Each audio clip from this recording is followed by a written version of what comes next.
नमस्कार दोस्तों, स्वागत है आपका हमारे YouTube channel Sai natural video में। आज हम आपको बताएंगे कि कलयुग के अंत में भगवान शंकर लेंगे अपना अवतार दुष्टों का विनाश करने के लिए। जो आप सुन रहे हैं एकदम सत्यवादी है। ये आपको जानकर हैरानी होगी कि ये कैसे मुमकिन है, लेकिन जी हाँ, ये मुमकिन है। गीता पुराण के हिसाब से माना जाता है। अब ये कैसे होगा, कहाँ होगा, कैसे होगा और किस जगह पे होगा, इन सब के बारे में बताएंगे हम। आइए, आपका स्वागत करते हैं दोबारा, अभिनंदन है। लेकिन ये सब बात जानने से पहले हमारे वीडियो को आप लाइक, सब्सक्राइब एंड शेयर कर लीजिए। जैसे कि आप देख रहे हैं वीडियो, तो दूसरे तक ये बात पहुंच जाए। शेयर करने का मतलब यही होता है कि बात दूसरों तक पहुंच जाना। तो यानी कि आप शेयर कर लीजिए, लाइक भी कर लीजिए, सब्सक्राइब भी कर लीजिए। तब मैं आपको वीडियो बताती हूँ। जैसा कि आप जानते हैं कि भगवान शंकर कैलाश पर्वत पर रहते हैं, तो ये बात कुछ सत्य भी है, कुछ असत्य भी है। भगवान शंकर का घर वही नहीं है। भगवान शंकर तो स्वर्ग में रहते हैं अपना, लेकिन बस कहने में है कि भगवान शंकर कैलाश मानसरोवर में रहते हैं। वैसे मैं ये भी नहीं कह रही कि वो रहते ही नहीं, वो रहते हैं, बट उतना नहीं। जैसे कहते नहीं आपका पक्का घर कहाँ है, कच्चा घर कहाँ है, तो उनका कच्चा घर है, वो पक्का नहीं है। वो आते रहते हैं वहाँ पे, बट वो उनका घर स्वर्ग में है। जैसे कहते नहीं कि हम स्वर्ग जाएंगे या नरक जाएंगे, इसका निर्णय भगवान शंकर स्वयं लेते हैं। और नरक जो होते हैं यम रहते हैं, यम यानी कि इनके दूत ही माने जाते हैं। भगवान शंकर के बारे में एक ऐसी बात है जो आज तक कोई नहीं जानता है। अभी मैं आपको बताऊंगी कि इनकी रियल तस्वीर भी है, मेरे अगले वीडियो में बनाई है। आप उसे जाकर के देख सकते हैं, या फिर मैं लिंक कमेंट बॉक्स में दे दूंगी। और तो और शंकर भगवान की पत्नियों का नाम पार्वती, सती सब एक ही है, बस अवतार अलग अलग लिए गए हैं। वैसे ही महादेव, शंकर एक ही है, बस नीलकंठ, ये सब बस एक ही है, बट अवतार अलग अलग लिए गए हैं। जैसे कि राम भगवान को ही देख सकते हैं, राम भगवान ही कृष्ण भगवान है, लेकिन अवतार में वो दोनों ही एक ही हैं।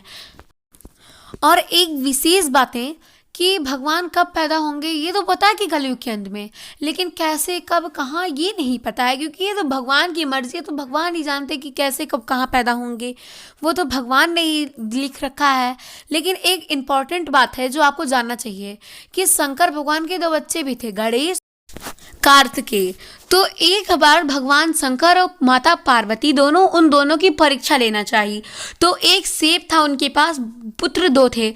तब उन दोनों ने बोला हम आधा नहीं लेंगे, हम आधा नहीं लेंगे। तो वो उन्होंने क्या कहा कि जो सबसे पहले पूरी दुनिया का वो चक्कर लगा लेगा तो उसे मैं ये सेब दे दूंगी।